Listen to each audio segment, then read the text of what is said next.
Olá, peregrino, olá, peregrina, graça e paz de Cristo no seu coração. Eu sou Marcos, seja muito bem-vindo aqui a mais um vídeo de estudo bíblico aqui no canal do Peregrino. Hoje nós vamos dar aqui continuidade aos nossos estudos do livro de Deuteronômio. Estamos caminhando para a reta final.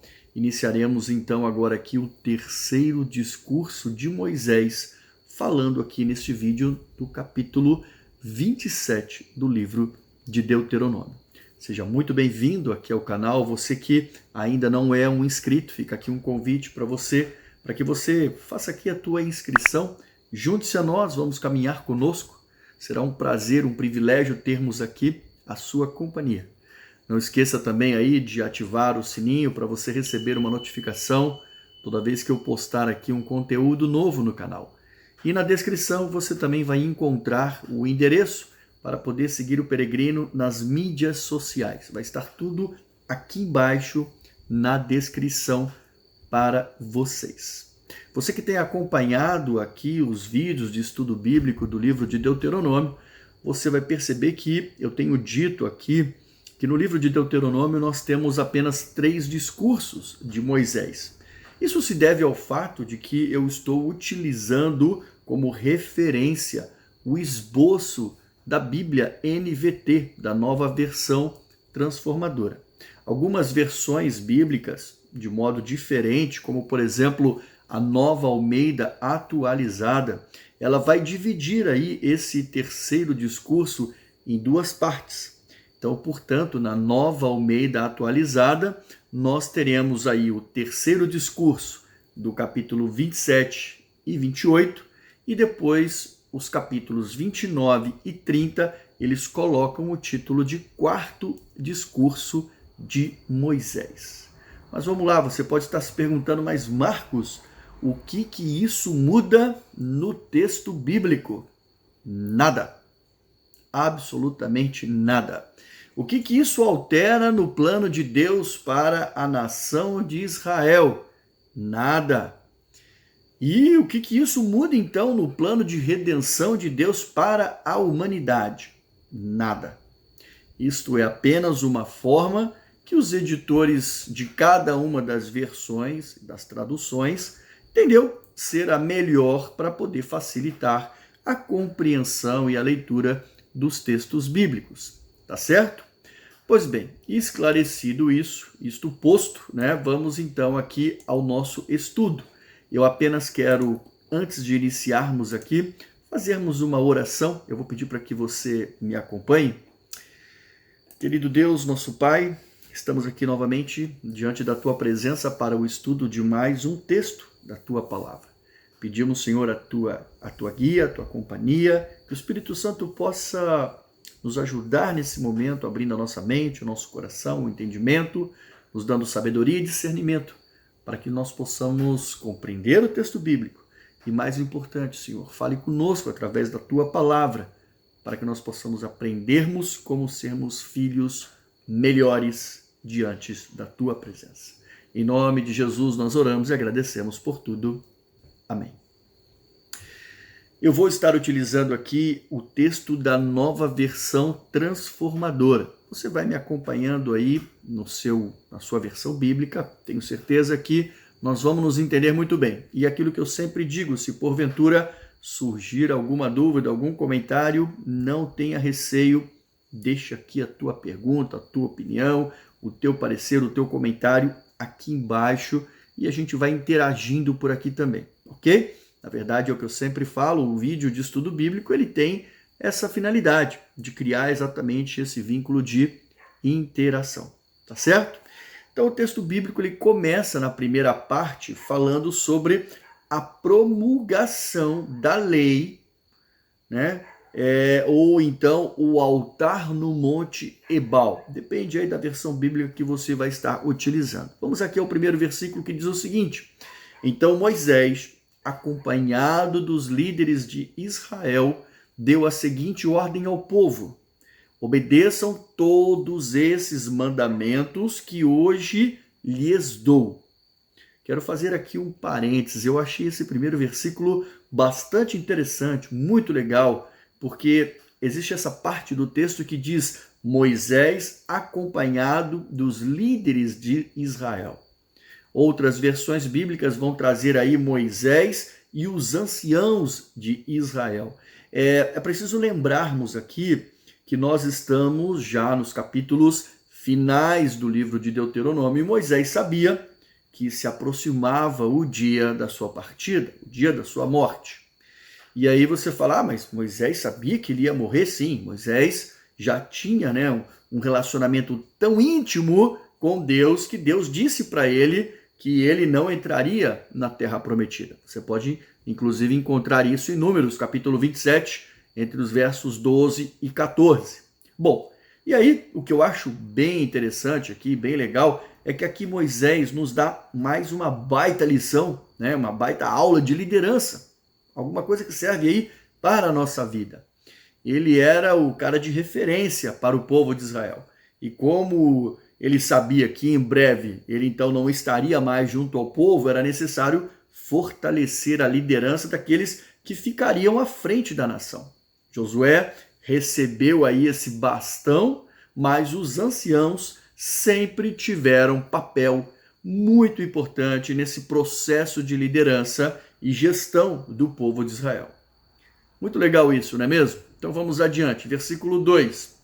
Quando atravessarem o rio Jordão, entrarem na terra que o Senhor, seu Deus, lhe dá, levantem pedras grandes e pintem-nas com cal.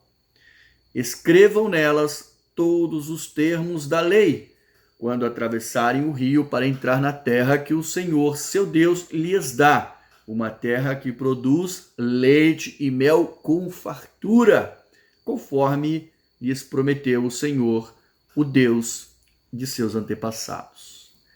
Aqui fala, e os termos desta lei. Então, será que fica a dúvida? Será que era para escrever todo o livro de Deuteronômio? Será que caberia todo o livro de Deuteronômio nessas pedras? Bom, é importante lembrarmos que a lei no literal significa Torá. Todas, vamos assim dizer, as palavras dessa Torá. O bom senso aponta aqui que, na verdade, aqui ele faz uma referência apenas aos 10 mandamentos, que deveriam ser, então, escritos nas pedras. Bom, verso 4. Depois que atravessarem o Jordão, levantarem essas pedras pintadas de cal no monte Ebal, como hoje lhes ordeno. Faz uma pausa aqui. Por que Deus estaria mandando levantar essas pedras? A finalidade foi para selar, para realizar um cerimonial da aliança do povo de Israel com Deus, já do outro lado do Jordão, ok? E como nós vimos aqui, o local escolhido por Deus foi o Monte Ebal. O Monte Ebal é uma montanha que fica a leste da cidade de Siquém. Uma curiosidade sobre esse lugar é que no Pentateuco samaritano, aquele que é escrito pelos israelitas do Reino do Norte, após aí a divisão dos reinos, eles colocam que este lugar foi o Monte Gerizim. Claro que isso foi uma tentativa óbvia de justificar a existência do templo que eles construíram, o templo samaritano nesta montanha, ok? Mas aqui nós vimos claramente que foi no Monte Ebal. Bom, e aí no verso 5 diz, construam ali um altar para o Senhor, seu Deus, usando pedras inteiras em sua forma natural. Não alterem a forma das pedras com ferramenta de ferro. Construam um altar com pedras que não foram cortadas e usem-no para oferecer holocausto ao Senhor, seu Deus. Pedras inteiras em sua forma natural. Pedras que não foram cortadas. Deus é muito tremendo. Olha só que interessante. Deus não queria que em nenhum detalhe o seu povo pudesse vir aí a ser associado aos cananeus. Lembrando, o cananeu era aquele povo pecador que habitava ali na terra da Palestina antes de Israel chegar. Então, pesquisas arqueológicas descobriram um bom número de altares cananeus, mas todos eles construídos com pedras lavradas. Os israelitas, portanto, deveriam, por ordem de Deus, construir os seus altares com pedras brutas do campo. Usar a matéria-prima de forma natural, feita por quem? Pelas mãos do próprio Deus, para adorar ao Deus que é o Criador de todas as coisas. É muito interessante porque quando nós olhamos para uma ordem que Deus já havia dado lá atrás, lá no Monte Sinai, nós podemos conferir a semelhança ou a mesma orientação no texto de Êxodo, capítulo 20, entre os versos 22 e 26. Eu quero inclusive ler para você esse texto bem rapidinho. Olha só aqui o que diz o texto de Êxodo 20, 22 ao 26. Então o Senhor disse a Moisés: assim você dirá aos filhos de Israel: vocês viram que dos céus eu lhes falei, não façam deuses de prata ao lado de mim, nem façam para vocês deuses de ouro. Façam um altar de terra para mim, e sobre eles vocês sacrificarão os seus holocaustos, as suas ofertas pacíficas, as suas ovelhas, os seus bois, e em todo lugar aonde eu fizer celebrar a memória do meu nome, virei até vocês e os abençoarei.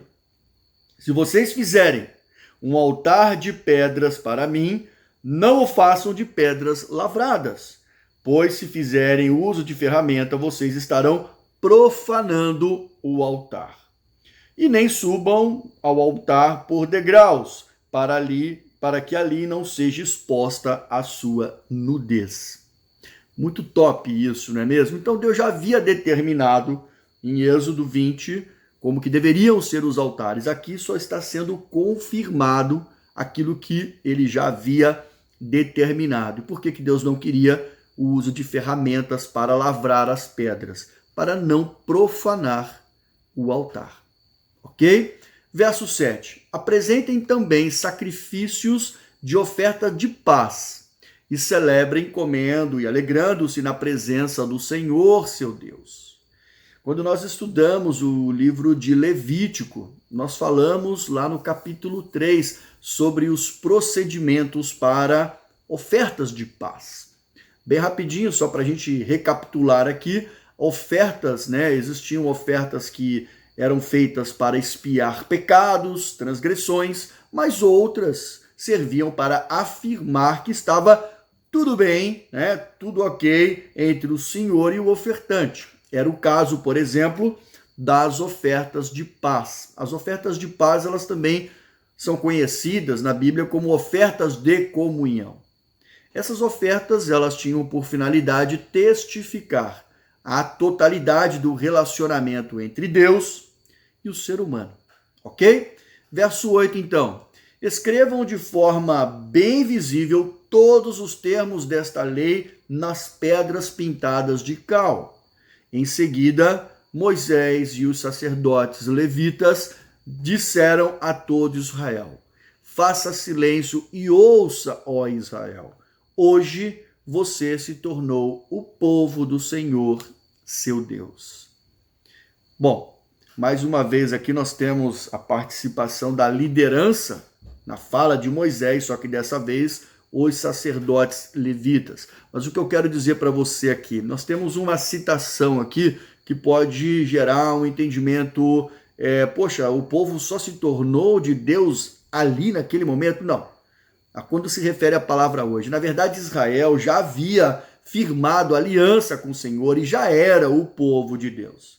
Mas toda vez que Israel afirmava ser o povo de Deus e renovava ali a sua aliança, como foi feito aqui, tornava-se então um povo de um modo mais revigorado, de um modo mais novo, mais forte.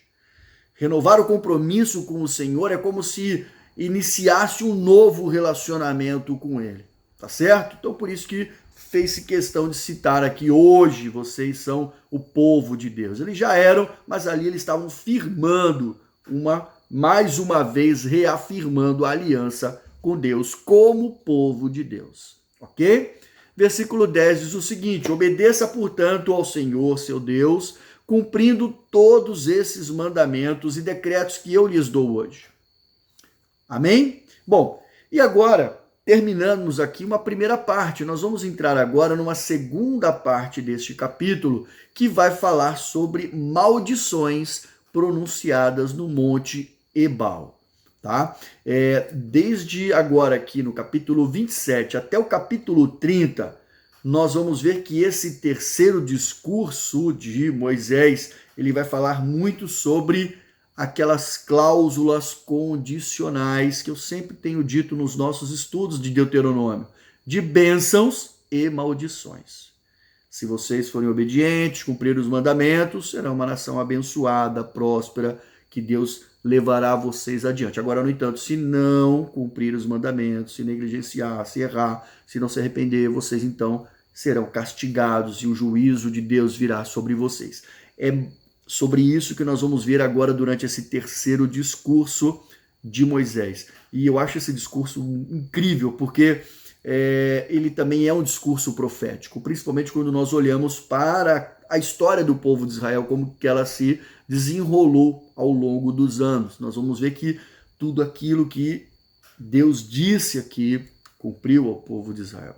Ok? Então vale muito a pena você continuar conosco aqui nos próximos capítulos, inclusive, tá certo? Versículo 11, então, olha só que interessante.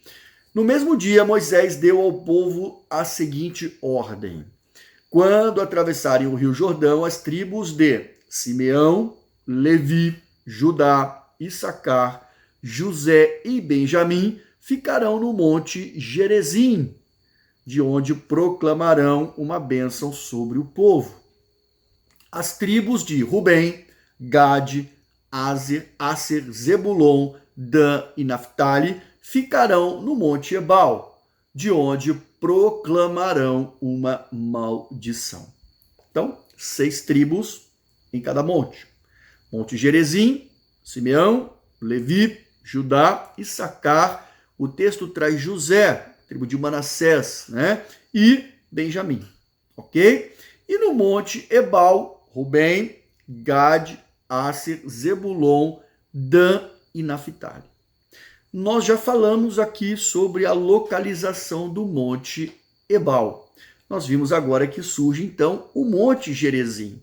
O monte Gerizim ele fica localizado a oeste do monte Ebal. E a cidade de Siquém, ela fica exatamente entre os dois, num vale. Se você procurar na internet alguma imagem, você pode até digitar aí Monte Ebal, Monte Gerizim, você vai ver que geograficamente não são distantes. E no vale existe ali a cidade de Siquém. Ok? É muito interessante, você pode pesquisar depois que você vai encontrar algumas imagens trazendo essa referência para você. E aí, as 6 tribos que foram escaladas para ficar no Monte Gerizim, elas deveriam proclamar as bênçãos.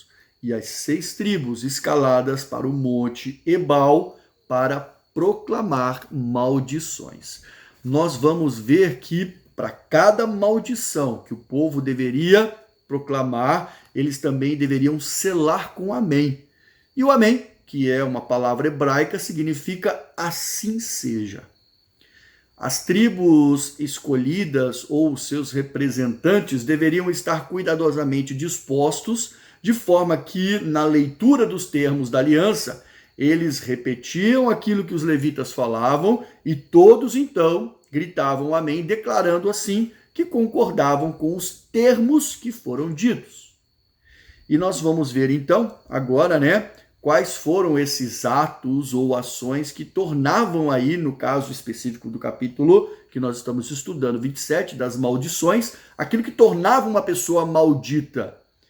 E eu quero só fazer uma nota de rodapé para você, sempre que houver uma referência de algum outro texto que abordou o assunto que nós vamos tratar, eu vou deixar aqui para você a citação na legenda para que você possa procurar, anotar e depois você conferir, ok? Então vamos aqui ao versículo 14. Então os levitas dirão em voz alta a todo o povo de Israel. Verso 15 começa. Vamos lá. Maldito quem esculpir ou fundir um ídolo e o levantar em segredo. Os ídolos trabalhos de artesão, são detestáveis ao Senhor.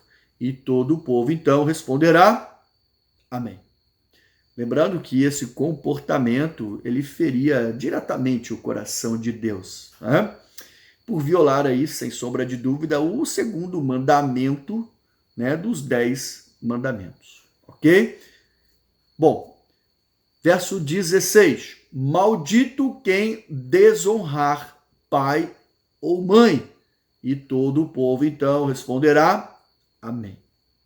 Nas diversas esferas dos relacionamentos humanos, o dever para com os pais figura logo abaixo do dever para com Deus. Está aí a sua relevância, sua importância. Verso 17 diz mais uma maldição. Maldito quem roubar a propriedade do próximo, movendo um marco da divisa. E todo o povo responderá: amém. Falamos já sobre isso aqui no capítulo 19 de Deuteronômio, mas mover o marco da terra para tirar vantagem equivale a roubo. Vamos assim dizer, no nosso linguajar brasileiro, jurídico brasileiro, seria aí furto, né? Isso viola claramente, né, o 8º mandamento da lei de Deus. Versículo 18. Maldito quem fizer o cego se desviar do seu caminho. E todo o povo responderá: amém. Essa maldição, ela aplicava-se também a quem maltratasse um portador de deficiência, seja lá outra deficiência, ou qualquer pessoa desfavorecida em geral. Um verdadeiro ato de maldade, de insensibilidade, né? E a pessoa que fizesse isso, ela provava que não era digna de ser um membro da comunidade da aliança. Lembrando que a aliança de Deus com o povo de Israel sempre pregou que todos deveriam ser tratados da mesma forma. Amém? Versículo 19 diz o seguinte: maldito quem negar justiça aos estrangeiros, aos órfãos e às viúvas. E todo o povo então responderá: amém. Esse aqui é mais um termo bem alinhado ao anterior, que buscava proteger as pessoas que socialmente estavam em desvantagens. Versículo 20. Maldito quem tiver relações sexuais com a esposa de seu pai, pois desonrou seu pai. E todo o povo responderá: amém. Assim como nós falamos no versículo 16, nós temos aqui mais uma vez a violação ao mandamento da lei, que Deus determinava de honrar pai e mãe. E nesse caso aqui, especificamente, o pai. Ok? Bom, maldito, verso 21, quem tiver relações sexuais com um animal. E todo o povo responderá: amém. Zoofilia, né? Um pecado também abominável e já mencionado anteriormente nos livros de Êxodo e de Levítico. Vamos então ao verso 22. Maldito quem tiver relações sexuais com a sua irmã, seja filha de seu pai ou de sua mãe. E todo o povo então responderá: amém. Fosse aí com a irmã por parte de pai ou por parte de mãe, ou até mesmo, né, como se costuma dizer, meia-irmã ou irmã adotiva, mas esse mandamento também ele previne contra relacionamentos sexuais com a irmã de sangue. Já havia passado a necessidade do povo povoar a terra. Agora Deus estava organizando as coisas na nação de Israel. Versículo 23. Maldito quem tiver relações sexuais com a sua sogra. E todo o povo responderá: amém. Bastante claro isso, né? Não precisa nem comentário. Verso 24. Maldito quem matar o seu próximo em segredo. E todo o povo responderá: amém. Verso 25. Maldito quem aceitar pagamento para matar um inocente. E todo o povo responderá: amém. E o verso 26, maldito quem não confirmar e não cumprir os termos desta lei. E o povo todo responderá, amém.